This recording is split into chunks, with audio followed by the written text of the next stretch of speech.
Praise the Lord. Praise the Lord. Praise the Lord. ಪಿತನಿಗೂ ಸುತನಿಗೂ ಮತ್ತು ಪವಿತ್ರ ಆತ್ಮರಿಗೂ ಮಹಿಮೆಯಾಗಲಿ. ಆದಿಯಲ್ಲಿದ್ದ ಹಾಗೆ ಈಗಲೂ ಯಾವಾಗಲೂ ಸದಾಕಾಲಕ್ಕೂ ಸ್ತೋತ್ರ ಉಂಟಾಗಲಿ. Praise the lord. Praise the lord. ಪ್ರಭು ಯೇಸುವಿನಲ್ಲಿ ನನ್ನ ಪ್ರಿಯ ಸಹೋದರ ಸಹೋದರಿಯರೇ, ದೇವರ ಮಕ್ಕಳೇ, ಪ್ರಭು ಯೇಸು ಕ್ರಿಸ್ತರ ಕೃಪಾವರ ಪ್ರಸಾದದೊಂದಿಗೆ ಈ ಮಧ್ಯಾಹ್ನ 3:30 ಗಂಟೆಯ ಸಮಯದಲ್ಲಿ ನಾವು ಸ್ವರ್ಗೀಯ ಮನ ಶುಶ್ರೂಷೆಯಲ್ಲಿ ಒಂದಾಗುತ್ತಾ ಇದ್ದೇವೆ. ಪ್ರಿಯರೇ, ಈ ಸ್ವರ್ಗೀಯ ಮನ ಶುಶ್ರೂಷೆಯ ಈ ಸಮಯ ಒಂದು ಜ್ಞಾನವನ್ನು ಪಡೆದುಕೊಳ್ಳುವ ಸಮಯ, ಸತ್ಯವನ್ನು ಪಡೆದುಕೊಳ್ಳುವ ಸಮಯ, ವಿಶ್ವಾಸದಲ್ಲಿ ದೃಢಹೊಂದುವಂತಹ ಸಮಯ,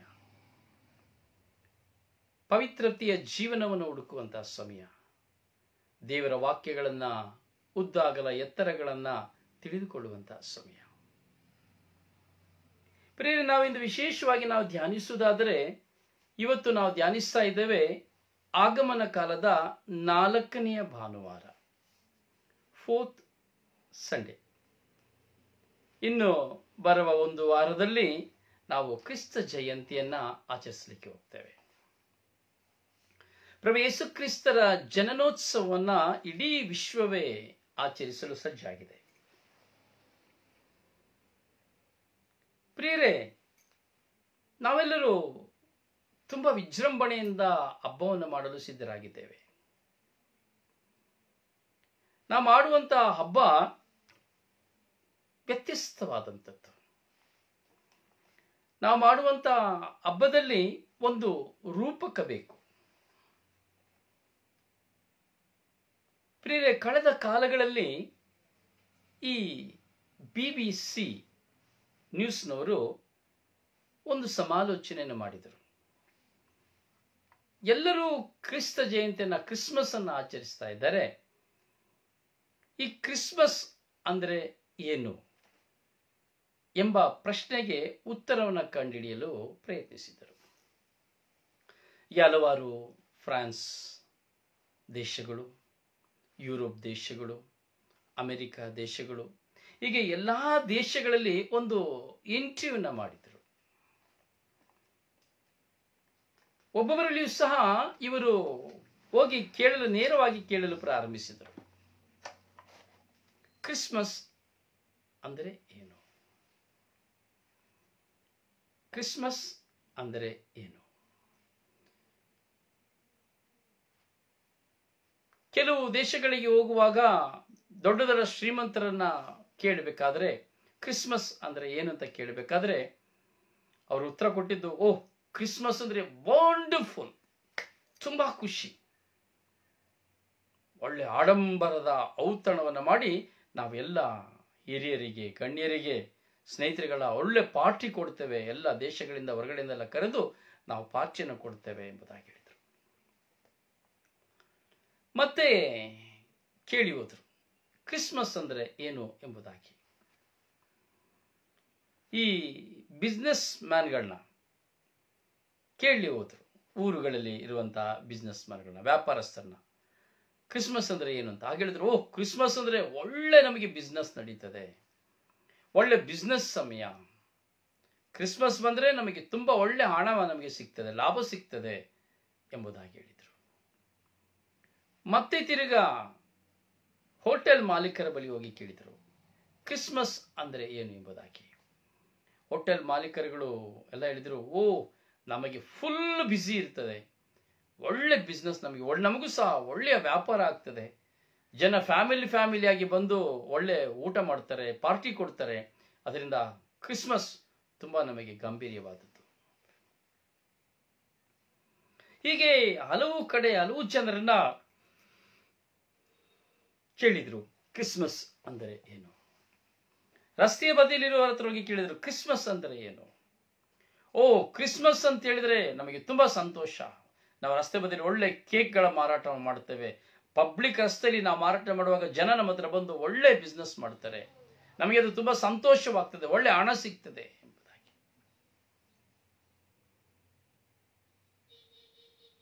ಬಟ್ಟೆ ಅಂಗಡಿಲಿ ಹೋಗಿ ಕೇಳಿದ್ರು ಕ್ರಿಸ್ಮಸ್ ಅಂದ್ರೆ ಏನು. ಓ, ಕ್ರಿಸ್ಮಸ್ ಬಂದ್ರೆ ನಮಗೆ ಟೈಮೇ ಇರೋದಿಲ್ಲ, ಪುರ್ಸತ್ತೆ ಇರೋದಿಲ್ಲ. ಒಳ್ಳೆ ಬಟ್ಟೆಗಳನ್ನ, ಎಲ್ಲ ಆಡಂಬರವಾದ ಬಟ್ಟೆಗಳನ್ನ ತೆಗೆದುಕೊಳ್ಳಿಕ್ಕೆ ಬರ್ತಾರೆ. 2,000, 5,000, 20,000 ತನಕ ಬಟ್ಟೆನ ವ್ಯಾಪಾರ ಮಾಡ್ತಾರೆ. ನಮಗೆ ಕ್ರಿಸ್ಮಸ್ ಬರೋದಾದ್ರೆ ತುಂಬಾ ಸಂತೋಷ, ಇದೇ ನಮಗೆ ಕ್ರಿಸ್ಮಸ್ ಎಂಬುದಾಗಿ ಹೇಳಿದರು. ಕೊನೆಗೆ ವಾಹನ ಚಾಲಕರನ್ನ ಹೋಗಿ ಕೇಳಿದ್ರು ಕ್ರಿಸ್ಮಸ್ ಅಂದ್ರೆ ಏನು. ಅಯ್ಯೋ, ಕ್ರಿಸ್ಮಸ್ ಅಲ್ಲಿ ನಮಗೆ ಫುಲ್ ಎಲ್ಲಿ ನಮಗೆ ಫುಲ್ಲು, ಎಲ್ಲ ಕ್ರಿಸ್ಮಸ್ ಬರುವಾಗ ಎಲ್ಲ ಟೂರ್ಗೆ ಹೋಗ್ತಾರೆ, ನಮಗೆ ಒಳ್ಳೆಯ ದುಡ್ಡು ಸಿಗ್ತದೆ, ನಮಗೆ ಕೇಳಿದಷ್ಟು ಹಣ ನಮಗೆ ಕೊಡ್ತಾರೆ. ಬೇರೆ ಜನಗಳನ್ನ, ಇನ್ನೂ ಕೆಲವು ಜನ ಹೋಗಿ ಕ್ರಿಸ್ಮಸ್ ಏನಂದ್ರೆ ಕೇಳಿದ್ರೆ, ಐಷಾರಾಮಿ ಜೀವನವರಿಗೆ ಕ್ರಿಸ್ಮಸ್ ಅಂದ್ರೆ ಒಳ್ಳೆ, ಅವತ್ತು ನಾವು 1 ವಾರ ರಜಾ ಆಗ್ತೇವೆ, 10 ದಿನ ರಜಾ ಆಗ್ತೇವೆ, ಮಕ್ಕಳು ಹೆಂಡತಿ ಎಲ್ಲ ಗಮ್ಮತ್ತಾಗಿ ನಾವು ಊರು ಸುತ್ತಿ ಬರ್ತೇವೆ. ಕೊನೆಗೆ ಭಿಕ್ಷೆ ಬೇಡವ್ರ ಹತ್ರ ಹೋಗಿ ಕೇಳಿದ್ರು ಕ್ರಿಸ್ಮಸ್ ಅಂದ್ರೆ ಏನು. ಓ, ಕ್ರಿಸ್ಮಸ್ ಅಂದ್ರೆ ನಮಗೆ ತುಂಬಾ ಸಂತೋಷ ಆಗ್ತದೆ, ನಮಗೆ ಹೊಟ್ಟೆ ತುಂಬಾ ಊಟ ಸಿಗ್ತದೆ, ಒಳ್ಳೆ ಕೇಕ್ ಸಿಗ್ತದೆ, ನಾವು ಕೇಕೆ ತಿನ್ನೋದಿಲ್ಲ, ನಮಗೆ ಕೇಕ್ ಸಿಗ್ತದೆ, ಹೊಟ್ಟೆ ತುಂಬಾ ಊಟ ಸಿಗ್ತದೆ ಎಂಬುದಾಗಿ. ಹೀಗೆ ಎಲ್ಲರನ್ನ ಕ್ರಿಸ್ಮಸ್ ಅಂದ್ರೆ ಏನು, ಕ್ರಿಸ್ಮಸ್ ಅಂದ್ರೆ ಏನು ಅಂತ ಕೇಳಲಿಕ್ಕೆ ಶುರು ಮಾಡಿದ್ರು. ಪ್ರಾರ್ಥನೆ ಮಾಡೋರ ಹತ್ರ ಹೋಗ್ಬಿಟ್ರು. ಪ್ರಾರ್ಥನೆ ಮಾಡೋರ ಹತ್ರ ಕೇಳಿದ್ರು ಕ್ರಿಸ್ಮಸ್ ಅಂದ್ರೆ ಏನು. ಓ, ಕ್ರಿಸ್ಮಸ್ ಅಂದ್ರೆ ತುಂಬಾ ಸಂತೋಷ, ನಮಗೆ ತುಂಬಾ ಸಂತೋಷ, ತುಂಬಾ ಆನಂದ, ನಮಗೆ ತುಂಬಾ ಆನಂದ ನಮಗೆ. ಕೊನೆಗೆ ಮತ್ತೊಬ್ಬರಲ್ಲಿ ಹೋಗಿ ಕೇಳಿದ್ರು.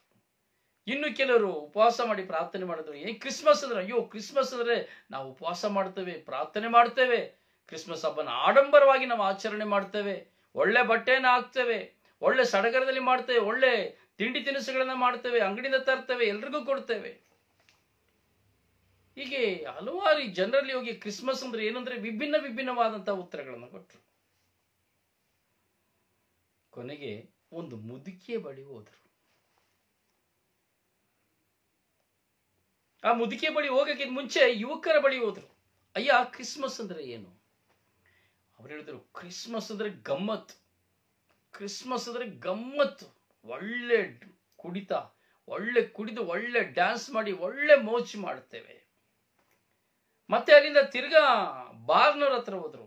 ಕ್ರಿಸ್ಮಸ್ ಅಂದ್ರೆ ಏನು. ಓ, ಕ್ರಿಸ್ಮಸ್ ಅಂತ ಹೇಳಿದ್ರೆ ನಮ್ಮ ಬಾರ್ಗೆ ಕೊಂಡಾಟ, ಒಂದು ಆಡಂಬರ, ಎಂತ ಜನ, ಚಿತ್ರನಟದವರು ಬರ್ತಾರೆ, ಚಿತ್ರನಟ ನಟಿಯರು ಬರ್ತಾರೆ, ದೊಡ್ಡ ದೊಡ್ಡ ವೈಫೈ ಅವರು ಬರ್ತಾರೆ, ಒಳ್ಳೆ ಗ್ರ್ಯಾಂಡ್ ಸೆಲೆಬ್ರೇಷನ್ ಆಗಿ ಮಾಡ್ತೇವೆ. ಕೊನೆಗೆ ಒಂದು ಮುದುಕಿ ಹತ್ರ ಹೋದ್ರು.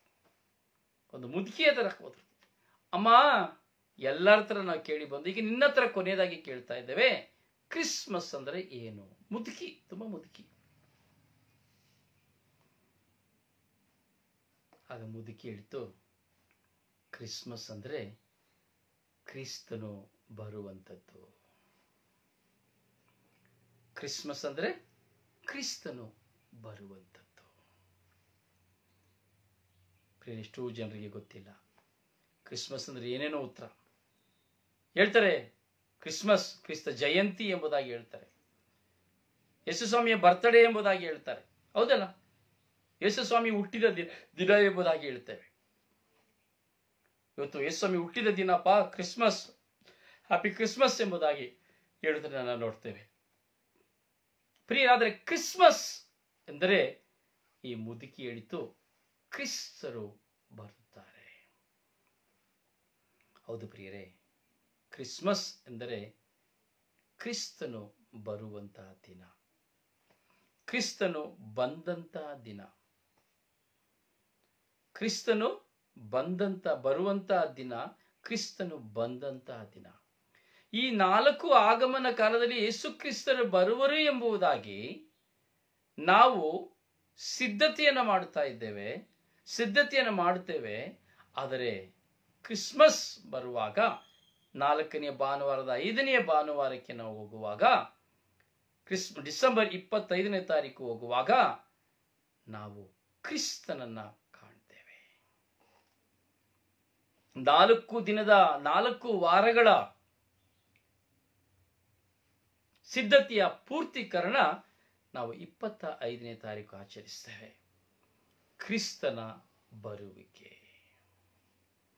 ಪ್ರಿಯರೇ, ಈಗಾಗಲೇ ಎಲ್ಲರ ಮನೆಯಲ್ಲಿ ಒಳ್ಳೆ ಕುಸ್ವಾರಗಳು ಸಿದ್ಧರಾಗಿರ್ಬೋದು, ಒಳ್ಳೆಯ ಊಟ ಸಿದ್ಧರಾಗಿರ್ಬೋದು, ಬಟ್ಟೆಗಳೆಲ್ಲ ಆವಾಗಲೇ ತೆಗೆದುಕೊಂಡಿರ್ಬೋದು, ಹಲವಾರು ವಿಧದಲ್ಲಿ ಮನೆ ಲೈಟಿಂಗ್ ಆಗಿರ್ಬೋದು, ಡೆಕೋರೇಷನ್ ಆಗಿರ್ಬೋದು, ಕ್ರಿಬ್ ಆಗಿರ್ಬೋದು. ನಮ್ಮ ಮನೆಯಲ್ಲೂ ಸಹ ಲೈಟಿಂಗ್ ಎಲ್ಲ ಮಾಡಿದ್ದೇವೆ. ಒಳ್ಳೆ ಕ್ರಿಸ್ಮಸ್ ಟ್ರೀ ಎಲ್ಲ ಮಾಡಿ ಲೈಟಿಂಗ್ ಎಲ್ಲ ಮಾಡಿದ್ದೇವೆ, ಮತ್ತೆ ಗೋಧಲಿ ಎಲ್ಲ ಕಟ್ಟಿದ್ದೇವೆ. ಹೀಗೆ ಎಲ್ಲರ ಮನೆಯಲ್ಲಿ ಸಿದ್ಧತೆ, ಕ್ರಿಸ್ತ ಜಯಂತಿಯ ಸಿದ್ಧತೆ ತುಂಬಾ ವಿಜೃಂಭಣೆ ನಡೀತಾ ಇದೆ. ಕೇಕ್ ಆರ್ಡರ್ಗಳು ಕೊಡ್ತಾ ಇದ್ದಾರೆ, ಹೇಗೆ ಮಾಡಬೇಕೆಂಬುದಾಗಿ ಪ್ಲಾನ್ಗಳು ಮಾಡ್ತಾ ಇದ್ದಾರೆ, ಯಾರನ್ನ ಕರಿಬೇಕೆಂಬುದಾಗಿ ಪ್ಲಾನ್ಗಳನ್ನ ಮಾಡ್ತಾ ಇದ್ದೇವೆ. ನಾವು ಸಹ ಅಲ್ವಾ, ನಾವೆಲ್ಲರೂ ಇದೇ ಮಾಡ್ತಾ ಇದ್ದೇವೆ.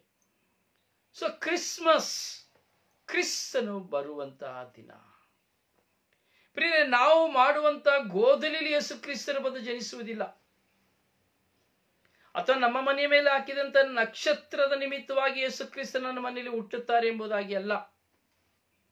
ಅವುಗಳೆಲ್ಲವೂ ಒಂದು ಸಂಕೇತ, ಅವುಗಳೆಲ್ಲವೂ ಒಂದು ಸಂಕೇತವಷ್ಟೇ.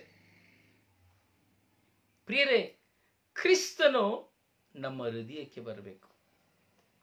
ಕ್ರಿಸ್ತನನ್ನ ನಮ್ಮ ಹೃದಯಕ್ಕೆ ನಾವು ಸ್ವಾಗತಿಸಬೇಕು. ಕ್ರಿಸ್ತನನ್ನ ನನ್ನ ಜೀವಿತಕ್ಕೆ ನಾನು ಸ್ವಾಗತಿಸಬೇಕು. ಕ್ರಿಸ್ತನು ನನ್ನ ಹೃದಯದಲ್ಲಿ ಹುಟ್ಟಬೇಕು.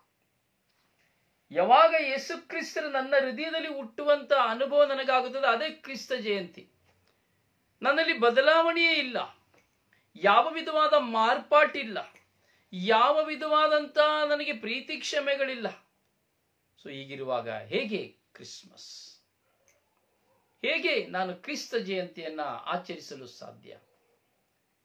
ಪ್ರೀತಿಯ ಸಂದೇಶದ, ಪ್ರೀತಿಯ ದೇವರು ಈಗೋ ಈ ಲೋಕಕ್ಕೆ ಬರಲಿದ್ದಾರೆ, ನಮ್ಮೆಲ್ಲರ ಪಾಪಗಳನ್ನು ಪರಿಹರಿಸಲು, ನಮಗೆ ರಕ್ಷಣೆಯನ್ನು ಕೊಡಲು ಈಗೋ ಆ ಯೇಸು ಸ್ವಾಮಿ ಈ ಲೋಕಕ್ಕೆ ಬರಲಿದ್ದಾರೆ.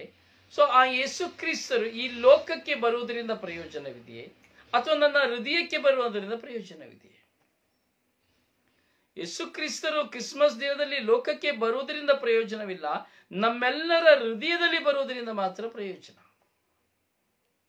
ನಮ್ಮೆಲ್ಲರ ಹೃದಯದಲ್ಲಿ ಯೇಸು ಕ್ರಿಸ್ತರನ್ನ ನಾವು ಸ್ವೀಕರಿಸಬೇಕು. ನಮ್ಮೆಲ್ಲರ ಹೃದಯದಲ್ಲಿ ನಾವು ಯೇಸು ಕ್ರಿಸ್ತರನ್ನ ಅಳವಡಿಸಬೇಕು. ಹೌದು ಪ್ರಿಯ ಸಹೋದರನೇ, ಸಹೋದರಿಯೇ, ಕ್ರಿಸ್ತ ಜಯಂತಿಯನ್ನು ಆಚರಿಸಲಿಕ್ಕೆ ಹೋಗ್ತಾ ಇದ್ದೇವೆ. ಸಕಲ ಸಿದ್ಧತೆಯನ್ನು ನಾವು ಮಾಡ್ತಾ ಇದ್ದೇವೆ. ಆದರೆ ಈ ಸಕಲ ಸಿದ್ಧತೆಗಳು ಕೇವಲ ಬಾಹ್ಯವಾಗಿ ಇದ್ದರೆ ಏನು ಪ್ರಯೋಜನವಿಲ್ಲ. ಈ ಸಕಲ ಸಿದ್ಧತೆಗಳು ಬಾಹ್ಯವಾಗಿರುವುದಾದರೆ ಏನು ಪ್ರಯೋಜನವಿಲ್ಲ. ಈ ಸಕಲ ಸಿದ್ಧತೆಗಳು ಆಧ್ಯಾತ್ಮಿಕವಾಗಬೇಕು. ನಮ್ಮ ಜೀವನದಲ್ಲಿ ಕ್ರಿಸ್ತ ಜಯಂತಿಯ ಸಿದ್ಧತೆ ಆಧ್ಯಾತ್ಮಿಕವಾಗಬೇಕು. ಒಳ್ಳೆಯ ಪಾಪ ನಿವೇದನೆಯ ನಿಮಿತ್ತವಾಗಿ, ಪಶ್ಚಾತ್ತಾಪದ ನಿಮಿತ್ತವಾಗಿ, ನನ್ನ ಜೀವಿತವನ್ನ ಬದಲಾಯಿಸಿಕೊಳ್ಳುವುದರ ನಿಮಿತ್ತವಾಗಿ, ಹೀಗೆ ನನ್ನ ಜೀವಿತವನ್ನ ನಾನು ಸಂಪೂರ್ಣವಾಗಿ ಬದಲಾಯಿಸಿಕೊಳ್ಳಬೇಕು. ಆಗ ಮಾತ್ರವೇ ಯೇಸು ಕ್ರಿಸ್ತರು ನನ್ನ ಹೃದಯದಲ್ಲಿ ಪ್ರವೇಶಿಸಲು ಸಾಧ್ಯ. ಆಗ ಮಾತ್ರವೇ ನಿಜವಾದ ಆತ್ಮೀಯ ಸಂತೋಷವನ್ನು ನಾನು ಅನುಭವಿಸಲು ಸಾಧ್ಯ. ನೋಡಿ, ಗಂಡನೊಂದೆಡೆ, ಹೆಂಡತಿಯೊಂದೆಡೆ, ಮಕ್ಕಳೊಂದೆಡೆ. ಅಲ್ಲಿಂದ ಡ್ಯಾಡಿ ಹೇಳ್ತಾನೆ ಹೆಂಡತಿಗೆ ಹ್ಯಾಪಿ ಕ್ರಿಸ್ಮಸ್, ಒಂದು ಕಡೆ ಹೇಳ್ತಾನೆ, ಮಮ್ಮ ಹೇಳ್ತಾನೆ ಡ್ಯಾಡಿಗೆ ಹ್ಯಾಪಿ ಕ್ರಿಸ್ಮಸ್. ಡ್ಯಾಡಿ ಮಮ್ಮಿ ಸೇರಿ ಹೇಳ್ತಾರೆ ಮಗುವಿಗೆ ಹ್ಯಾಪಿ ಕ್ರಿಸ್ಮಸ್. ಡ್ಯಾಡಿ ಒಂದು ಕಡೆ, ಮಮ್ಮಿ ಒಂದು ಕಡೆ, ಮಗು ಒಂದು ಕಡೆ. ಏನಾದರೂ ಪ್ರಯೋಜನವಿದೆಯೇ? ಏನಾದರೂ ಉಪಯೋಗವಿದೆಯೇ? ನೋಡಿ, ಅನೇಕ ಜನಗಳು ನಾವು ಪಾಶ್ಚಾತ್ಯ ದೇಶಗಳಲ್ಲಿ ನಾವು ಕೆಲಸ ಮಾಡ್ತಾ ಇದ್ದೇವೆ, ಕೆಲಸ ಮಾಡೋದನ್ನ ನಾವು ನೋಡುತ್ತಾ ಇದ್ದೇವೆ. ಪತಿ ಪತ್ನಿಯರ ಸಮ್ಮಿಲನವಿಲ್ಲ, ಪತಿ ಪತ್ನಿ ಮಕ್ಕಳ ಒಮ್ಮಿಲನವಿಲ್ಲ, ಕುಟುಂಬದಲ್ಲಿ ಒಂದು ಅನ್ಯೂನ್ಯತೆ ಇಲ್ಲ. ಪ್ರಿಯರೇ, ಗಂಜಿ ಕುಡಿದ್ರು ನಾವು ಸಮಾಧಾನವಾಗಿ ಬಾಳಬೇಕೆಂಬುದನ್ನು ನಾವು ಕೇಳಿದ್ದೇವೆ. ಪ್ರಿಯರಿಗೆ, ಕ್ರಿಸ್ತ ಜಯಂತಿ ಎಂಬುದು ಒಂದು ತಂದೆ, ಒಂದು ತಾಯಿ, ಒಂದು ಮಕ್ಕಳೊಂದಿಗೆ ಸೇರಿ ಆಡಂಬರದಿಂದ ಆಚರಿಸಲ್ಪಟ್ಟುವಂತ ಒಂದು ಕುಟುಂಬದ ಹಬ್ಬ. ಕ್ರಿಸ್ತ ಜಯಂತಿ ಕುಟುಂಬದ ಹಬ್ಬ. ಅಲ್ಲಿ ತಂದೆ ಇರಬೇಕು, ತಾಯಿ ಇರಬೇಕು, ಮಕ್ಕಳಿರಬೇಕು, ಎತ್ತವರಿರಬೇಕು. ಈ ಎಲ್ಲರೂ ಸೇರಿ ಆಡಂಬರದಿಂದ, ಒಮ್ಮನಸ್ಸಿನಿಂದ ಎಲ್ಲ ಕುಟುಂಬಕ್ಕೆ ಸೇರಿದ ಎಲ್ಲ ಸದಸ್ಯರನ್ನ ಕ್ಷಮಿಸುವುದರ ಮೂಲಕವಾಗಿ, ಪ್ರೀತಿಸುವುದರ ಮೂಲಕವಾಗಿ, ನನ್ನಲ್ಲಿ ಮನಸ್ತಾಪ ಇರುವ ಪ್ರತಿಯೊಬ್ಬರನ್ನ ನನ್ನ ಮೇಲೆ ಮನಸ್ತಾಪ ಇರುವ ಪ್ರತಿಯೊಬ್ಬರನ್ನು ಕ್ಷಮಿಸಿ ಸ್ವೀಕರಿಸುವುದರ ಮೂಲಕವಾಗಿ ನಾನು ಕ್ರಿಸ್ತ ಜಯಂತಿಯನ್ನು ಆಚರಿಸುವಾಗ ಕ್ರಿಸ್ತನು ನನ್ನ ಹೃದಯಕ್ಕೆ ಬರುತ್ತಾರೆ, ಕ್ರಿಸ್ತನು ನನ್ನ ಕುಟುಂಬಕ್ಕೆ ಬರ್ತಾರೆ ಶಾಂತಿ ದೂತರಾಗಿ. Praise the lord, praise the lord, praise the lord. ಹೌದು ಪ್ರಿಯರೇ, ಶಾಂತಿ ದೂತರಾಗಿ. ಪ್ರಿಯರೇ, ಈ ಶಾಂತಿ ದೂತನನ್ನು ನಾವು ನಮ್ಮ ಕುಟುಂಬಕ್ಕೆ ಬರಮಾಡಿಸಿಕೊಳ್ಬೇಕು ಅಲ್ಲ, ಫಸ್ಟ್ ನನ್ನ ಹೃದಯಕ್ಕೆ ಬರಮಾಡಿಸಿಕೊಳ್ಬೇಕು. ಯಾವಾಗ ಅವರು ನನ್ನ ಹೃದಯಕ್ಕೆ ಬರ್ತಾರೋ ಆಗ ಅವರು ನನ್ನ ಕುಟುಂಬದಲ್ಲಿ ಬಂದಿದ್ದಾರೆ ಎಂಬುದಾಗಿ ಅರ್ಥ. ನೋಡಿ, ಹಲವಾರು ಕಾಲಗಳಿಂದ ನಾವು ಈ ವೈರಾಗ್ಯ, ಮನಸ್ತಾಪ, ಹಠಮಾರಿತನ, ಸುಳ್ಳು, ಯಾವ್ದ್ಯಾವ್ದೋ ಸಮಥಿಂಗ್ ಸಮಥಿಂಗ್ ಸಮಥಿಂಗ್ ಸಮಥಿಂಗ್ ಅಲ್ಲಿ ನಾವು ಜೀವಿಸ್ತಾ ಇದ್ದೇವೆ. ಆದರೆ ನನ್ನ ಜೀವಿತದಲ್ಲಿ ಆ ಬದಲಾವಣೆಯೇ ಇಲ್ಲ. ಕ್ರಿಸ್ತ ಜಯಂತಿಗೆ ನನ್ನ ಮನೆಯ ಮೇಲೆ ಸ್ಟಾರ್ ಹಾಕಿದರೆ ಏನು, ಯಾವ ಗೋದಲಿ ಕಟ್ಟಿದರೆ ಏನು, ಏನ್ ಡೆಕೋರೇಷನ್ ಮಾಡಿದರೆ ಏನು, ಏನಾದರೂ ಪ್ರಯೋಜನವಿದೆಯೇ? ಅಥವಾ ವಿಜೃಂಭಣೆಯ ಆಹಾರವನ್ನು ಮಾಡಿದರೇನು, ಹಲವಾರು ಜನರಿಗೆ ಹಂಚಿದರೇನು, ಏನಾದರೂ ಪ್ರಯೋಜನವಿದೆಯೇ? ಇಲ್ಲ, ಯಾವ ಪ್ರಯೋಜನಗಳು ಸಹ ಇಲ್ಲ, ಯಾವ ಪ್ರಯೋಜನಗಳು ಸಹ ಇಲ್ಲ. ಪ್ರಿಯರೇ, ಕ್ರಿಸ್ತ ಜಯಂತಿ ಕ್ರಿಸ್ತನನ್ನು ಧರಿಸಿಕೊಳ್ಳುವಂತಹ ಹಬ್ಬ. ಕ್ರಿಸ್ತ ಜಯಂತಿ ಕ್ರಿಸ್ತನನ್ನು ಧರಿಸಿಕೊಳ್ಳುವಂತಹ ಹಬ್ಬ, ಕ್ರಿಸ್ತನನ್ನ ಸ್ವಂತವಾಗಿಸಿಕೊಳ್ಳುವಂತಹ ಹಬ್ಬ. ಪ್ರಿಯರೇ, ಹೌದು, ನಾವು ಕ್ರಿಸ್ಮಸ್ ಅನ್ನು ಆಚರಿಸ್ತಾ ಇದ್ದೇವೆ ಅಷ್ಟೇ, ಕ್ರಿಸ್ಮಸ್ ಆಚರಿಸ್ತಾ ಇದ್ದೇವೆ. ಯೇಸು ಕ್ರಿಸ್ತರು ಜನಿಸಿದರು ಎಂಬಂತ ಒಂದು ಸಂಕೇತ, ಅಂದ್ರೆ ಯೇಸು ಸ್ವಾಮಿ ಜನಿಸಿದರು, ಅವರ ಹುಟ್ಟಿದ ದಿನದ ಸ್ಮರಣೆಯನ್ನು ಮಾಡ್ತಾ ಇದ್ದೇವೆ. ಆದರೆ ಅವತ್ತು ಯೇಸು 25ನೇ ತಾರೀಕು ಹುಟ್ಟಲಿಕ್ಕೆ ಹೋಗೋದಿಲ್ಲ. ಯೇಸು ಸ್ವಾಮಿ ಹುಟ್ಟಿದರು ಯಾವಾಗ? 1990ನೇ ವರ್ಷದಲ್ಲಿ ಯೇಸು ಸ್ವಾಮಿ ಹುಟ್ಟಿದ್ರು. 1990 ವರ್ಷಗಳ ಹಿಂದೆ ಯೇಸು ಸ್ವಾಮಿ ಹುಟ್ಟಿದ್ರು. ಎಲ್ಲರೂ ಹೇಳ್ತಾರೆ ಯೇಸು ಸ್ವಾಮಿ 2000 ವರ್ಷ ಆಯ್ತು ಹುಟ್ಟಿ, 2000 ವರ್ಷ ಆಯ್ತು. ಈಗ 2022ನೇ ವರ್ಷ.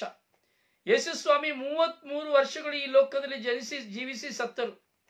ಈಗ 2022ರಲ್ಲಿ 33 ತೆಗೆದು ಹಾಕಿದ್ರೆ 1989 ವರ್ಷಗಳ ಲೆಕ್ಕಕ್ಕೆ ಬರ್ತದೆ. ಯೇಸು ಸ್ವಾಮಿ ಜನಿಸಿ 1989 ವರ್ಷಗಳಾದವು. Praise the lord, praise the lord, hallelujah, hallelujah, hallelujah. ಹೌದು ನನ್ನ ಸಹೋದರನೇ, ಸಹೋದರಿ, ಅಂದೇ ಯೇಸು ಸ್ವಾಮಿ ಜನಿಸಿದರು. ಇಂದಲ್ಲ ಜನಿಸುವಂಥದ್ದು, ಇಂದು ನಾವು ಸ್ಮರಣೆಯನ್ನು ಮಾತ್ರ ಮಾಡ್ತಾ ಇದ್ದೇವೆ. ಆ ಯೇಸು ಕ್ರಿಸ್ತರನ್ನ ಸ್ಮರಣೆ ಮಾಡಿ, ಅಂದು ಯೇಸು ಸ್ಮರಣೆ ಮಾಡಿ ನಮ್ಮನ್ನು ಬಿಟ್ಟು ಹೋದಂತ ಯೇಸು ಸ್ವಾಮಿನ ಮತ್ತೆ ಯೇಸುವನ್ನ ನಮ್ಮ ಹೃದಯಕ್ಕೆ ಸ್ವಾಗತಿಸ್ತೇವೆ. ಮತ್ತೆ ನಮ್ಮ ಹೃದಯಕ್ಕೂ ಜೀವಿತಕ್ಕೂ ನಾವು ಸ್ವಾಗತಿಸುವಂತ ಸ್ಮರಣಾರ್ಥಿಕ ಕುಟುಂಬದ ಹಬ್ಬವೇ ಕ್ರಿಸ್ತ ಜಯಂತಿಯ ಹಬ್ಬ, ಕ್ರಿಸ್ಮಸ್ನ ಹಬ್ಬ. ಪರರಲ್ಲಿ ಪ್ರೀತಿಯನ್ನು ತೋರುವಂತ ಹಬ್ಬ, ಪರರ ಮೇಲೆ ದಯೆ ತೋರುವಂತ ಹಬ್ಬ, ಪರರಿಗೆ ವಸ್ತ್ರವನ್ನು ಕೊಡುವಂತ ಹಬ್ಬ, ಪರರಿಗೆ ಊಟವನ್ನು ಕೊಡುವಂತ ಹಬ್ಬ, ಪರರ ಪ್ರೀತಿಲಿ ಒಂದಾಗುವಂತ ಹಬ್ಬ, ಶತ್ರುಗಳನ್ನು ಹುಡುಕಿ ಹೋಗುವಂತ ಹಬ್ಬ, ಮಿತ್ರಗಳೊಂದಿಗೆ ಸಂತೋಷಿಸುವಂತ ಹಬ್ಬ, ಪರರಲ್ಲಿ ಕ್ರಿಸ್ತನನ್ನು ಕಾಣುವಂತ ಹಬ್ಬ ಈ ಕ್ರಿಸ್ತ ಜಯಂತಿಯ ಹಬ್ಬ. ಹೌದು ನನ್ನ ಸಹೋದರನೇ, ಸಹೋದರಿಯೇ, ನಾವು ಈ ಕ್ರಿಸ್ತ ಜಯಂತಿಯ ದಿನವನ್ನು ನಾವು ಸ್ಮರಣೆಗೆ, ಗಣನೆಗೆ ತೆಗೆದುಕೊಳ್ಳಬೇಕು. ಗಂಡ ಎಲ್ಲೋ, ಹೆಂಡತಿಯಲ್ಲೋ, ಮಕ್ಕಳೆಲ್ಲೋ, ಎತ್ತವರೆಲ್ಲೋ, ಒಡ ಹುಟ್ಟಿದವರೆಲ್ಲೋ ಕೇರೆ ಇಲ್ಲ. ಏನಾದರೂ ಪ್ರಯೋಜನವಿದೆಯೇ? ಪ್ರಯೋಜನವಿದೆಯೇ? ಇಲ್ಲ. ಗಂಡನನ್ನು ಹುಡುಕಿ ಹೋಗುವ ಹೆಂಡತಿ ಇಲ್ಲ, ಹೆಂಡತಿಯನ್ನು ಹುಡುಕಿ ಹೋಗುವ ಗಂಡನಿಲ್ಲ. ಕ್ರಿಸ್ಮಸ್ ಏನಾದರೂ ಪ್ರಯೋಜನ ಇದೆಯಾ? ಇಲ್ಲ. ವರ್ಷಕ್ಕೆ ಒಮ್ಮೆ, 2 ವರ್ಷಕ್ಕೆ ಒಮ್ಮೆ, 6 ತಿಂಗಳಿಗೊಮ್ಮೆ, 4 ತಿಂಗಳಿಗೊಮ್ಮೆ ಗಂಡನನ್ನ ಹೆಂಡತಿಯನ್ನು ನೋಡುವಂತಹ ದಿನಗಳು. ಅವತ್ತೊಂದು ದಿನಕ್ಕೆ ಮನೆಗೆ ಹೋಗಿ ಒಂದು ಬಟ್ಟೆ ಹಾಕಿ ಒಂದು ಚಿಕನ್, ಮಟನ್, ಬೀಫ್ ಊಟ ಮಾಡಿದರೆ ಕ್ರಿಸ್ಮಸ್ ಹಬ್ಬವಲ್ಲ, ಅದು ತಿನ್ನುವ ಹಬ್ಬ ಅಷ್ಟೇ ಆಗ್ತದೆ. ನಿಜವಾದ ಕ್ರಿಸ್ತ ಜಯಂತಿ ಹಬ್ಬ ಆಗುವುದಿಲ್ಲ. ಪ್ರಭು ಯೇಸು ಕ್ರಿಸ್ತರ ಜನನದ ಮಹೋತ್ಸವ ಆಗುವುದಿಲ್ಲ. Praise the lord, praise the lord, praise the lord. ಹೌದು ನನ್ನ ಸಹೋದರನೇ, ಸಹೋದರಿ, ಯೇಸು ಕ್ರಿಸ್ತರ ಆಗಮನ ನೋಡಿ. ತಾಯಿ ಪರಿಶುದ್ಧ ಮಾತೆ ಮರಿಯಮ್ಮನವರ ಮುಂದೆ ಗಾಬ್ರಿಯಲ್ ದೂತರು ಬರಬೇಕಾದ್ರೆ ಅಲ್ಲಿ ಒಂದು ಘಟನೆಯನ್ನ ನಾವು ನೋಡುತ್ತೇವೆ. ಈಗ ನೋಡಿ, ನಾವೆಲ್ಲರನ್ನು ದೊಡ್ಡವರು ಹಿರಿಯರನ್ನ ನೋಡುವಾಗ ನಾವು ನಮಸ್ಕಾರ ಎಂಬುದಾಗಿ ಅವ್ರನ್ನ ಅಭಿನಂದಿಸ್ತೇವೆ, ಕೈಗಳನ್ನ ಜೋಡಿಸ್ತೇವೆ ಅಲ್ಲ. ನಾವು ಸಹ ನೋಡಿ, ಎಷ್ಟೋ ಜನರನ್ನ ನೋಡಿ ಕೈಗಳನ್ನ ಜೋಡಿಸಿ ನಮಸ್ಕಾರ ಎಂಬುದಾಗಿ ವಂದಿಸುವುದನ್ನ, ಮಾತೆ ಮರಿಯಮ್ಮನವರನ್ನ ವಂದಿಸುತ್ತೇವೆ ನಾವು ಎಷ್ಟೋ ಜನ. ಎಲ್ಲರೂ ಮಾತೆ ಮರಿಯಮ್ಮನ್ನ ವಂದಿಸುತ್ತಾರೆ ಧರ್ಮಸಭೆಯಲ್ಲಿ. ಆದ್ರೆ ಒಂದು ಪ್ರಶ್ನೆ ಇದೆ, ಯಾಕೆ ಮಾತೆ ಮರಿಯಮ್ಮನ್ನ ವಂದಿಸಬೇಕು ಎಂಬುದಾಗಿ. ಪ್ರಿಯರೇ, ದೇವರು ಈ ಲೋಕದಲ್ಲಿ ಮಾತೆ ಮರಿಯಮ್ಮನವರ ಬಳಿ ಗಾಬ್ರಿಯಲ್ ದೂತನನ್ನು ಕಳಿಸುವಾಗ ದೇವರ ದೂತನು, ಯಾರು? ದೇವರ ದೂತರು ಮಾತೆ ಮರಿಯಮ್ಮನವರ ಮುಂದೆ ಬಂದು ವಂದಿಸಿದರು. ನಮೋ ಮರಿಯ ಕೃಪಾಪೂರ್ಣಿಯೇ, ನಮೋ ಮರಿಯ ದೈವಾನುಗ್ರಹ ಭರಿತಳೆ. ಯೋಚನೆ ಮಾಡಿ,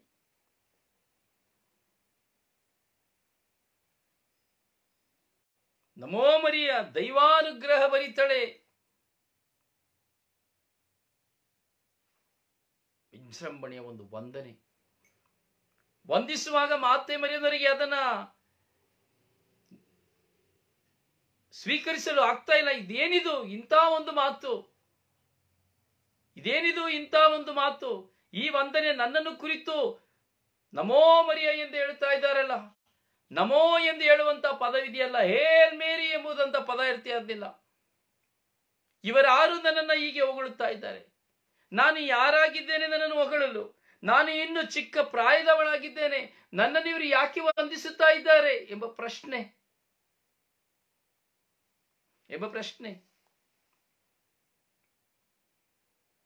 ವಂದನೆಗೆ ಯೋಗ್ಯರಾದಂತಹ ಮಾತೆ ಮರಿಯಮ್ಮನವರು ದೈವಾನುಗ್ರಹ ಭರಿತಳೆ ಎಂದು ಹೇಳುವಂತಹ ಒಂದು ಪದ ಮಾತೆ ಮರಿಯಮ್ಮನಿಗೆ ಕೇಳುವಾಗ ಮನಸ್ಸಿನಲ್ಲಿ ಒಂದು ಭಯ, ಇದಾರಿದು, ಇದೇನಿದು ಎಂಬ ಒಂದು ಪ್ರಶ್ನೆ. ಹೌದು ಪ್ರಿಯರೇ, ಹೀಗೆ ಇದೇ ರೀತಿ ನೋಡಬೇಕಾದ್ರೆ ಮಾತೆ ಮರಿಯಮ್ಮನವರು ಎಲಿಜಬೆತ್ತನನ್ನು ಸಂಧಿಸುವಾಗ ಮಾತೆ ಮರಿಯಮ್ಮನವರ ವಂದನೆಯನ್ನು ಕೇಳಿದ ತಕ್ಷಣ, ಮಾತೆ ಮರಿಯಮ್ಮನ ಶಬ್ದವನ್ನು ಕೇಳಿದ ತಕ್ಷಣ ಎಲಿಜಬೆತ್ತಮ್ಮನವರ ಗರ್ಭದಲ್ಲಿರುವಂತಹ ಮಗು ಕುಪ್ಪಳಿಸಿತು ಎಂಬುದಾಗಿ. ನೋಡಿ, ಎರಡೂ ಕಡೆ ಈ ವಂದನೆ, ಎಲ್ಲಾ ವಿಷಯಗಳನ್ನ ಗಾಬ್ರಿಯಲ್ ದೂತರು ಮಾತೆ ಮರಿಯಮ್ಮನವರಿಗೆ ಬಂದು ತಿಳಿಸುವಾಗ ಆ ವಂದನೆಯ ಮೂಲಕವಾಗಿ ದೇವರ ಪುತ್ರನಿಗೆ ತಾಯಿಯಾಗುವ ವರವನ್ನು ಕೊಡುವಾಗ ಮಾತೆ ಹೇಳಿದರು, ಎಲ್ಲ ನಾನು ನಿಮ್ಮ ದಾಸಿ, ದೇವರ ಚಿತ್ತದಂತೆ ನನಗಾಗಲಿ, ದೇವರ ಚಿತ್ತದಂತೆ ನನಗಾಗಲಿ. ಪ್ರೀಸ್ ದಿ ಲಾರ್ಡ್. ಹೌದು ಪ್ರಿಯರೇ, ದೇವರ ಚಿತ್ತವನ್ನ ನೆರವೇರಿಸಲು ಬಂದರು ಪರಿಶುದ್ಧ ತಾಯಿ ಮಾತೆ ಮರಿಯಮ್ಮ. ದೇವರ ಚಿತ್ತಕ್ಕೆ ಮಣಿದು ಬಂದರು ಪರಿಶುದ್ಧ ಮಾತೆ ಮರಿಯಮ್ಮ. ಪ್ರಭುವನ್ನ ತನ್ನ ಗರ್ಭದಲ್ಲಿ ಹೊತ್ತುಕೊಂಡು, ನೋಡಿ, ತಾಯಿ ಮಾತೆ ಮರಿಯಮ್ಮನಿಗೆ ಅಂದಿನ ಪದ್ಧತಿಯ ಅರಿವಿತ್ತು. ಜೆರುಸಲೇಮಿನ ದೇವಾಲಯದಲ್ಲಿ ಬೆಳೆದ ಕಾರಣ, ಧರ್ಮಶಾಸ್ತ್ರವನ್ನು ಸಂಪೂರ್ಣವಾಗಿ ಅರಿತಿದ್ದ ಕಾರಣ, ಒಬ್ಬ ಆಕೆ ವಿವಾಹಕ್ಕೆ ಮುಂಚಿತವಾಗಿ ಗರ್ಭಿಣಿಯಾದರೆ ಅವಳನ್ನು ಮೋಶೆಯ ನಿಯಮದ ಪ್ರಕಾರವಾಗಿ ದೂರಿನಿಂದ ದೂರ ತೆಗೆದುಕೊಂಡು ಹೋಗಿ ಅಥವಾ ಅಲ್ಲಿಯೇ ಕಲ್ಲುಗಳಿಂದ ಹೊಡೆದು ಕೊಲ್ಲಬೇಕಾಗಿತ್ತು. ನೋಡಿ, ಮಾತೆ ಮರಿಯಮ್ಮನವರು ನಿಶ್ಚಿತಾರ್ಥವಾದ ಬಳಿಕ ಗರ್ಭಿಣಿಯಾಗುತ್ತಾರೆ. ಜೋಸೆಫರಿಂದ ಅಲ್ಲ, ಪವಿತ್ರಾತ್ಮರಿಂದ. ಜೋಸೆಫರಿಂದ ಅಲ್ಲ, ಪವಿತ್ರಾತ್ಮರಿಂದ ದೇವರನ್ನ ಬರಮಾಡಿಕೊಂಡರು ಮಾತೆ ಮರಿಯಮ್ಮನವರು. ದೇವರ ವಾರ್ತೆಯನ್ನು ತನ್ನಲ್ಲಿಗೆ ಬರಮಾಡಿಕೊಂಡರು. ವಾರ್ತೆಯನ್ನು ತನ್ನ ಜೀವನಕ್ಕೆ ಆಹ್ವಾನಿಸಿದರು. ಇಗೋ ದೇವರ ದಾಸಿ, ನಿಮ್ಮ ಚಿತ್ತದಂತೆ ಆಗಲಿ ಎಂಬುದಾಗಿ ಹೇಳಿದರು. ಮರಿಯಾ, ಇಗೋ ನೀನು ಒಂದು ಮಗುವನ್ನು ಹೆರುವೆ, ನೀನು ಅವನಿಗೆ ಯೇಸು ಎಂಬ ನಾಮಕರಣವನ್ನು ಮಾಡಬೇಕು. ಕಬ್ಬಿಣದ ದಂಡದಿಂದ ಆಳಬಲ್ಲಂತಹ ವ್ಯಕ್ತಿಯವನಾಗಿದ್ದಾನೆ. ನೀನು ಗರ್ಭವತಿಯಾಗುವೆ, ಪರಾತ್ಪರ ದೇವರ ಆತ್ಮರು ನಿನ್ನ ಮೇಲೆ ಬರುವರು. ಪರಾತ್ಪರ ದೇವರ ಆತ್ಮರು ನಿನ್ನ ಮೇಲೆ ಬರುವರು. Praise the lord. Praise the lord. Praise the lord. ಹೌದು ಸಹೋದರ ಸಹೋದರಿ,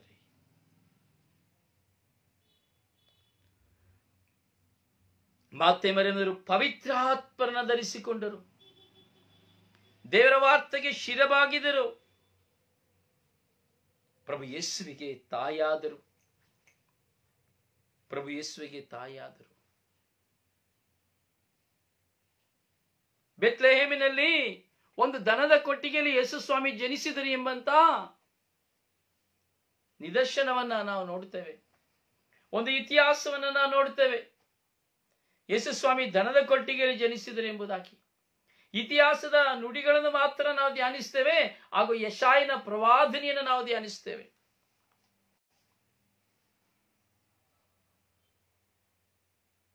ಮತ್ತೆ ಮರಿಯಮ್ಮನವರು ದೇವರ ವಾಕ್ಯಕ್ಕೆ ಜನ್ಮ ಕೊಟ್ಟರು.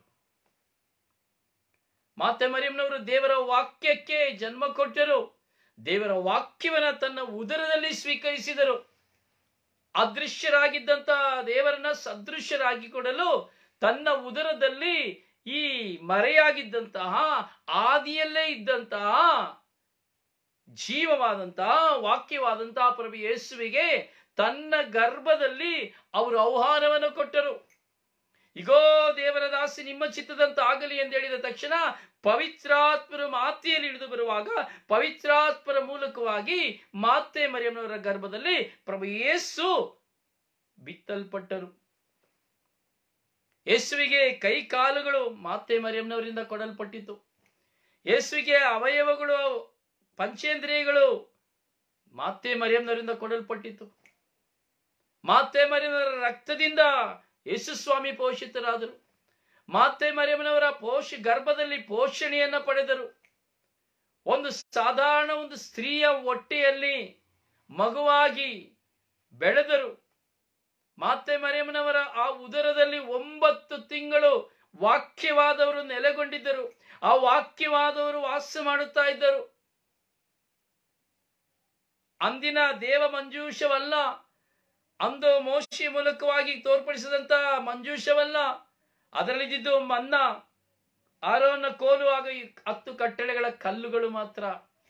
ಆದರೆ ಇಂದು ನಾವು ನೋಡ್ತೇವೆ ಮಾತೆ ಮರಿಯಮ್ಮನವರ ಗರ್ಭದಲ್ಲಿ ಆದಿಯಲ್ಲಿದ್ದಂತಹ ವಾಕ್ಯ, ಜೀವ ನೀಡುವ ವಾಕ್ಯ, ಸತ್ಯ ನೀಡುವ ವಾಕ್ಯ, ರಕ್ಷಣೆಯ ವಾಕ್ಯ, ನಮ್ಮೆಲ್ಲರ ಪಾಪಗಳ ಪರಿಹಾರಕ್ಕಾಗಿ ಲೋಕೋದ್ಧಾರಕರಾಗಿ ಈ ಲೋಕದಲ್ಲಿ ಜನಿಸಲು ಇಗೋ ಮಾತೆಯ ಗರ್ಭದಲ್ಲಿ ಸಿದ್ಧರಿರುವಂತ ಯೇಸು ಸ್ವಾಮಿ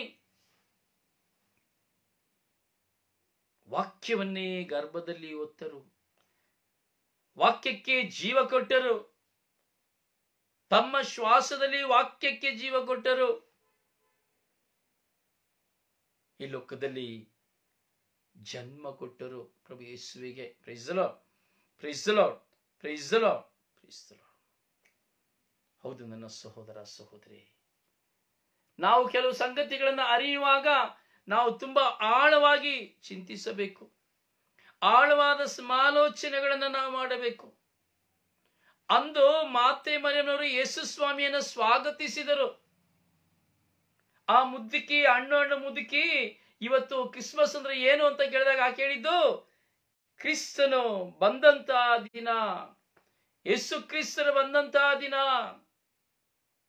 ಹೌದು, ನಾವು ಯೇಸು ಕ್ರಿಸ್ತರು ಬಂದಂತ ದಿನದಲ್ಲಿ ಕೇವಲ ರೂಪರೇಖೆಗಳಲ್ಲಿ ಅಲ್ಲ, ವಿಜೃಂಭಣೆಯಲ್ಲಿ ಅಲ್ಲ, ಊಟ ಉಪಚಾರಗಳಲ್ಲಿ ಅಲ್ಲ, ಉಡುಗೆ ತೊಡುಗೆಗಳಲ್ಲಿ ಅಲ್ಲ, ತಿಂಡಿ ತೀರ್ಥ ಕುಸುವಾರ್ಗಳಲ್ಲಿ ಅಲ್ಲ, ಕೇಕ್ ಹಂಚುವುದರ ಮೂಲಕವಾಗಿ ಅಲ್ಲ, ಮನೆಯನ್ನು ಅಲಂಕರಿಸುವುದರ ಮೂಲಕವಾಗಿ ಅಲ್ಲ, ನನ್ನ ಹೃದಯವನ್ನು ಅಲಂಕರಿಸಿಕೊಳ್ಳುತ್ತಾ ಯೇಸು ಕ್ರಿಸ್ತರು ನನ್ನ ಹೃದಯಕ್ಕೆ ಆಗಮಿಸಲಿದ್ದಾರೆ, ಯೇಸು ಕ್ರಿಸ್ತರು ನನ್ನ ಹೃದಯಕ್ಕೆ ಆಗಮಿಸಬೇಕೆಂಬಂತ ಕುತೂಹಲದಿಂದ, ಪಶ್ಚಾತ್ತಾಪದ ಹೃದಯದಿಂದ, ಸಿದ್ಧತೆಯಿಂದ ನಾನು ಯೇಸು ಕ್ರಿಸ್ತರಿಗಾಗಿ ಕಾದು ಕುಳಿತು ಆ ಯೇಸು ಕ್ರಿಸ್ತರನ್ನು ಅನುಭವಿಸುವಂಥದ್ದೇ ನಿಜವಾದ ಕ್ರಿಸ್ತ ಜಯಂತಿ. Praise the lord, praise the lord, praise. ಇದನ್ನೇ ನಾವು ಅರಿಯಬೇಕು ಪ್ರಿಯರೇ, ಇದನ್ನೇ ನಾವು ಅರಿಯಬೇಕು. ನಮ್ಮ ಮಕ್ಕಳಿಗಾಗಲಿ ಯಾರಿಗಾಗಲಿ ಇದನ್ನೇ ಕಲಿಸಬೇಕು. ಯೇಸು ಕ್ರಿಸ್ತನ ಸ್ವಾಗತಿಸಬೇಕು, ಯೇಸು ಸ್ವಾಮಿಯನ್ನ ಸ್ವಾಗತಿಸಬೇಕು. Maranatha, praise the lord, Immanuel, praise the lord, praise the lord. Yesu ಕ್ರಿಸ್ತನ ಸ್ವಾಗತಿಸಬೇಕು ನನ್ನ ಜೀವಿತಕ್ಕೆ, ನನ್ನ ಹೃದಯಕ್ಕೆ. ಫ್ರೆಂಡ್ಸ್ಗಳನ್ನ ಸ್ವಾಗತಿಸಿ ಪ್ರಯೋಜನ ಇಲ್ಲ. ಸ್ವಾಗತಿಸಿ, ಹಬ್ಬ ಚೆನ್ನಾಗಿ ತಿನ್ಬೇಕು, ಗಮ್ಮತ್ ಮಾಡಬೇಕು, ಮಾಡಿ ಸಂತೋಷ. Advance happy Christmas, advance happy Christmas. ಆದರೆ ಆದರೆ ಆದರೆ ಯೋಚಿಸಿ, ಆದರೆ ನಾನು ಎಷ್ಟರ ಮಟ್ಟಿಗೆ ಸಿದ್ಧನಾಗಿದ್ದೇನೆ? ನನ್ನ ಯೇಸು ಕ್ರಿಸ್ತರನ್ನು ನನ್ನ ಹೃದಯದಲ್ಲಿ ನಾನು ಸ್ವೀಕರಿಸಲು ನಾನು ಎಷ್ಟು ಮಂದಿ ನಾವು ಸಿದ್ಧರಾಗಿದ್ದೇವೆ? ಎಷ್ಟೋ ಮಂದಿಗೆ ನಿಜವಾಗಿ ಆಧ್ಯಾತ್ಮಿಕತೆ ಸಿದ್ಧತೆಯಲ್ಲಿ ನಾವಿದ್ದೇವೆ? ಪ್ರಿಯ, ನಮಗೆ ಬೇಕಾಗಿರುವುದು ಆಧ್ಯಾತ್ಮಿಕತೆಯ ಸಿದ್ಧತೆ, ಸ್ಪಿರಿಚುವಲಿ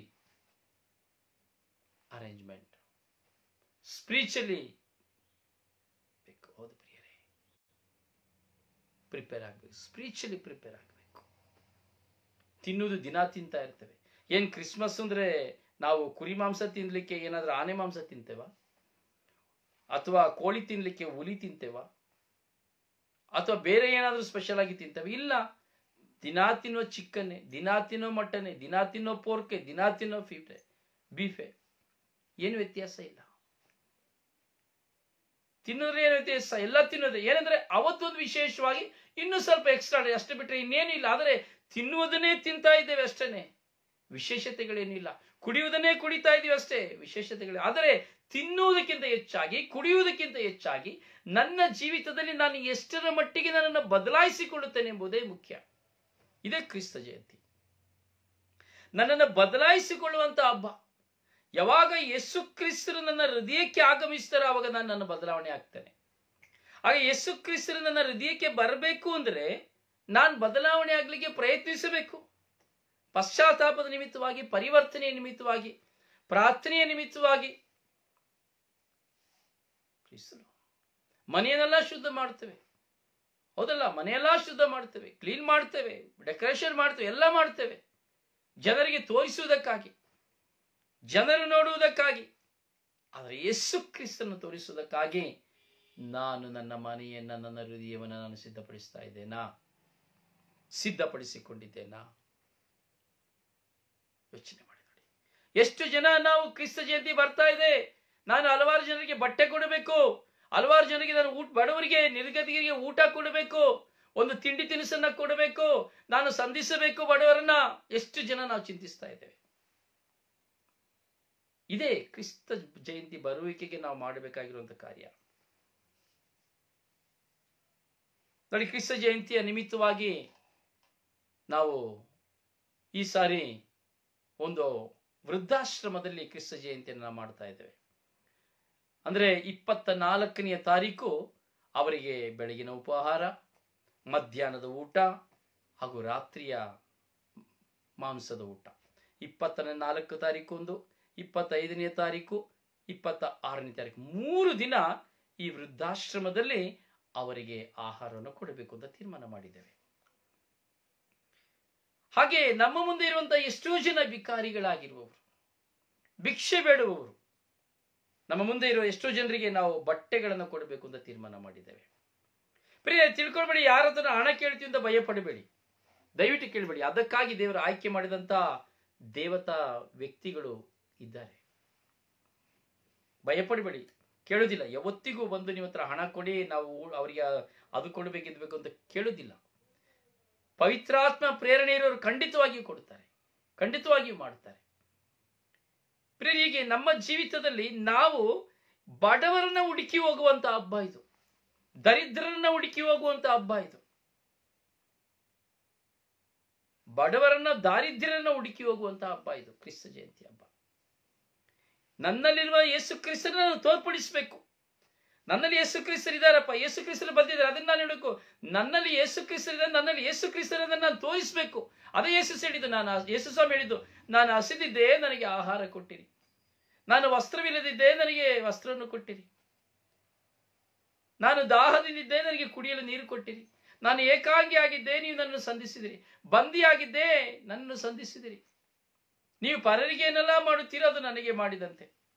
ಇದೆ, ನಾನು ಯೇಸು ಕ್ರಿಸ್ತರನ್ನ ಪಡೆದುಕೊಂಡಿದ್ದೇನೆ ಎಂಬುದಾದರೆ ನಾನು ನನ್ನಲ್ಲಿರುವಂತಹ ಯೇಸು ಕ್ರಿಸ್ತರು ಯಾರೆಂಬುದನ್ನು ತೋರಿಸಬೇಕು.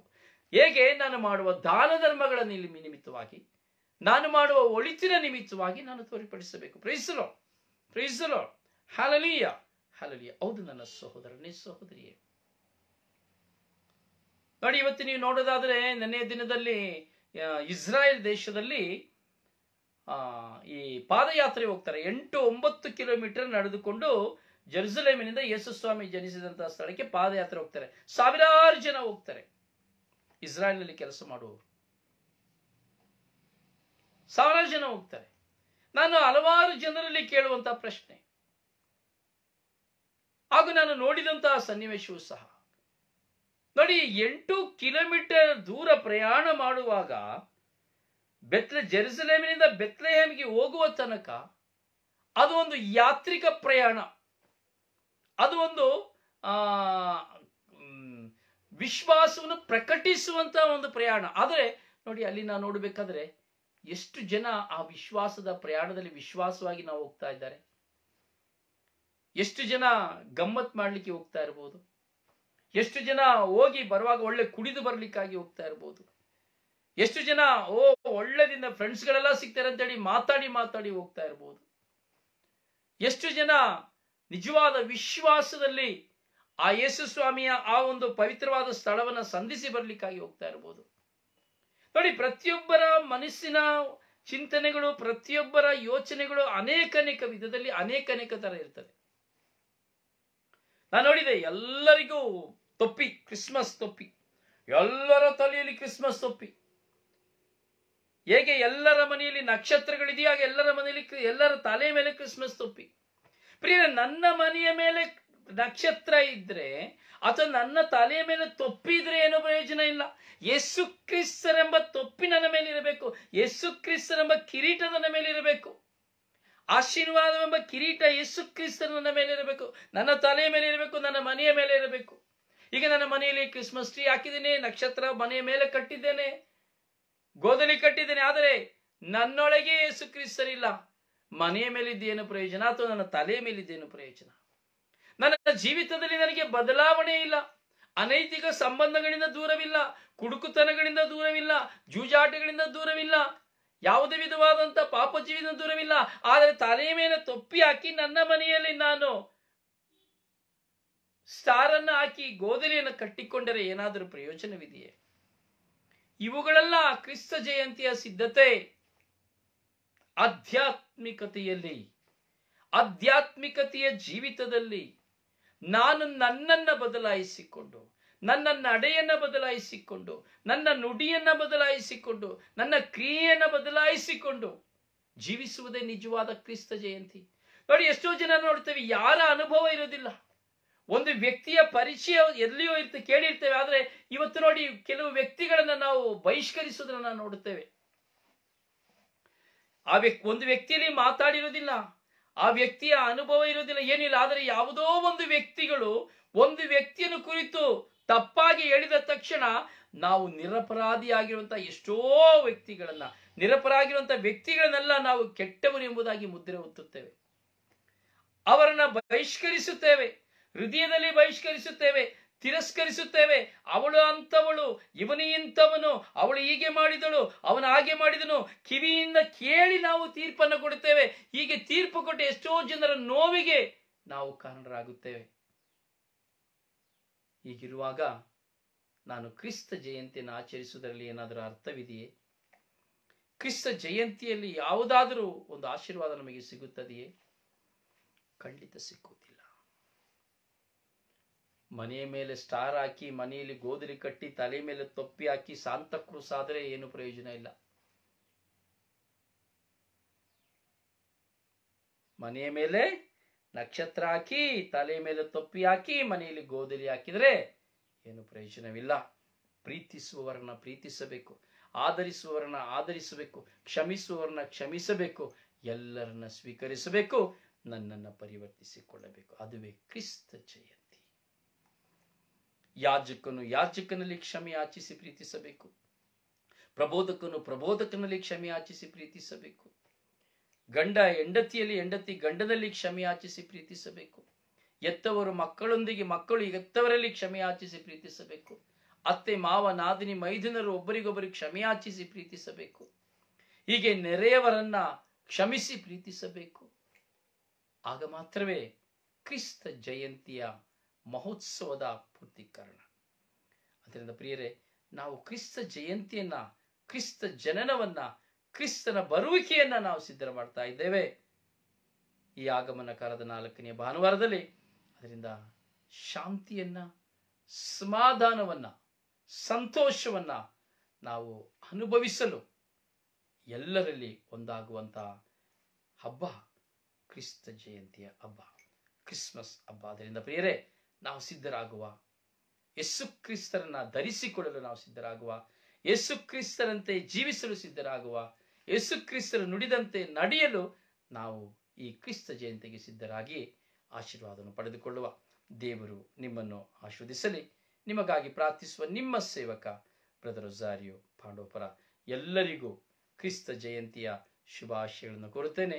ದೇವರು ನಿಮ್ಮನ್ನು, ನಿಮ್ಮ ಕುಟುಂಬಗಳನ್ನು, ನಿಮ್ಮ ಕೆಲಸ ಕಾರ್ಯಗಳನ್ನು ಹೇರಾಳವಾಗಿ ಆಶೀರ್ವದಿಸಿ ನಿಮ್ಮ ಜೀವಿತದ ಎಲ್ಲ ಹೋರಾಟಗಳಿಂದ ಬಿಡುಗಡೆಯನ್ನು ತಂದು ದೇವರು ಸದಾ ಸಂರಕ್ಷಿಸಲೆಂದು ಪ್ರಾರ್ಥಿಸುತ್ತೇನೆ. May God bless you.